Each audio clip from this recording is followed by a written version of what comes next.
If you could change the way you wake up in the morning, stop saying, I got to go to work. I got to work out. I got to get this weight off of me. I got to go and meet with the people at the school. I got to deal with my coworkers. Change one word in that sentence and everything about your life changes. I get to wake up in the morning. I get to go to work. I get to go and meet with these people today. When you say I got to, you take all of your opportunities and all of your blessings and you wrap them up in stress by saying I got to. You take all the stress off of it when you say I get to. You do not have to complicate this thing. You don't need an education to do this. You just need the principles of success. I'm telling you, man, I took these $25 jokes and I turned them into a lifestyle. You can take this God-given gift that he gave you and stop thinking of how to make $1 million. Just go make $10 and do everything 10 times as hard. Now, it's gonna be hard. Understand that. It's gonna be very hard. But you ain't got nothing else to do. Because let me tell you something about being not successful. Being not successful, that's really hard too. So you might as well apply yourself to something that has a benefit. So when you fail, it's a part of the process. Keep going. You're supposed to fail. But who you know that gets it right all the time? That's impossible. You have to fail. Matter of fact, when you fail, be glad about it. Every time you fail, you're one step closer. So every time you fail, say, whew, got that out the way. Go to the next one. Fail again, okay, I got 2 out the way. What's gonna happen is if you just keep swinging, you're gonna get a hit. There is a ceiling that you have to break through. But in order to get to the next level, it's because you can see what you want to become. But the only reason you can see the next level is because this ceiling is made of glass. In order to get to the next level, you must be willing to break through the glass. Anytime you break through glass, you are going to get cut. You are going to bleed. And in order to get to the next level, you are going to have to give up something that you care about. Quit worrying about tomorrow. Just help me make decisions for today that let me live the best day. When you worry about tomorrow, you're off into something you have no say-so in. You have no control. So why would you worry? By worrying does not add a single hour to a day. Not 1 hour. So what you gotta ask God for is your daily bread, just for today.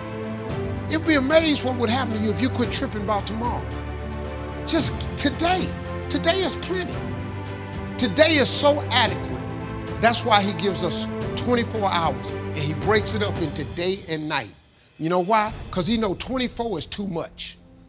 So he lets you stay up during the daytime, let you go to bed at night so you can recover. Yeah. No, let me not bullshit you not. I was in trouble, man. God saved me for real. When I tell you God saved me, he saved me for real, man. He gave me a gift, man. If I wasn't using this gift, I don't know what I was going to do. I can't do nothing else. I entertain. I tell jokes. I can't do nothing. I can't draw. Can't paint your house. I don't like fixing cars. I ain't good at math. Can't teach. That's a lawsuit if I get into teaching. Sit the down. Shut your... Can't be a teacher talking like that.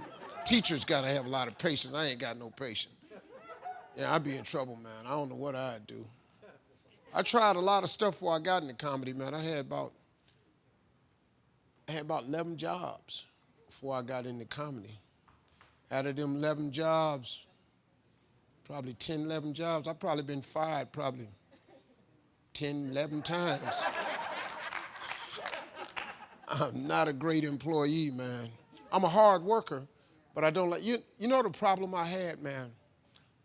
I never met a person that I thought was supposed to be my boss. That was my whole problem. I never met the person that I thought should have been in charge of me. I just, I wasn't arrogant.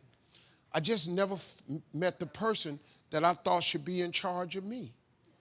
I always had a different spirit. I thought I thought I would be the best person to be the boss, me. I just had to find something I could be the boss. And comedy was it. I didn't need a partner. You ain't got to have a team. You're totally dependent on how you do.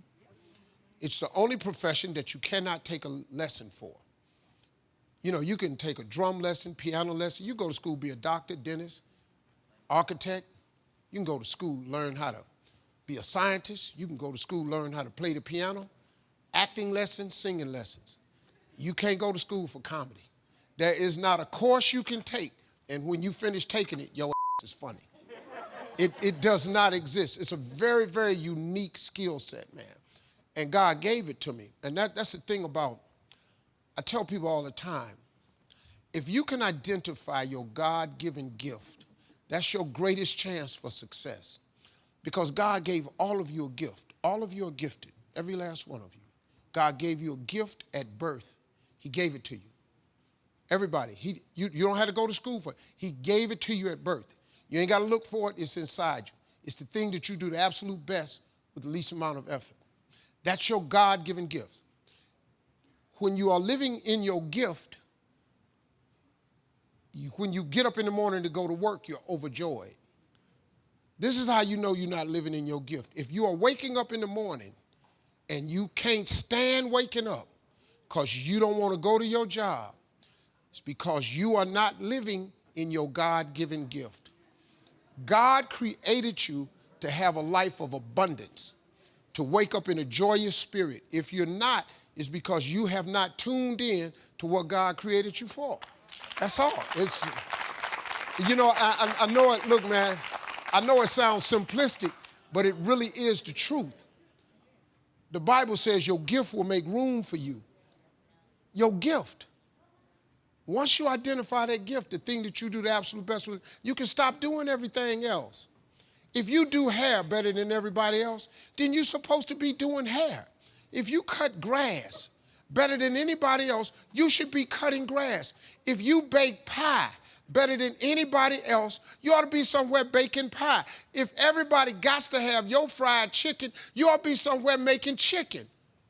What is you down there at the plant for, driving the truck, when clearly God made you to be a chef or to be a caregiver? Or that's what he made you for. Anything else you're doing, man, you're wasting your time. And you only got one life. You ought to drop what you're doing and go do it before you mess around and die.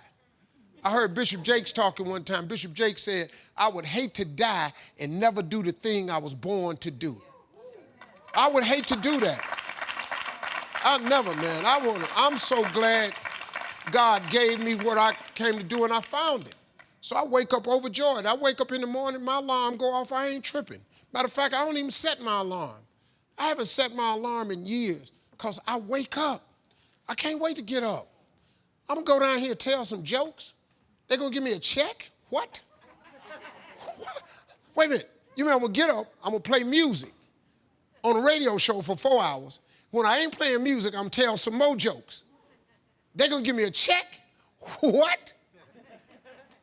I come down here, I meet y'all. You know what I do? I tell jokes.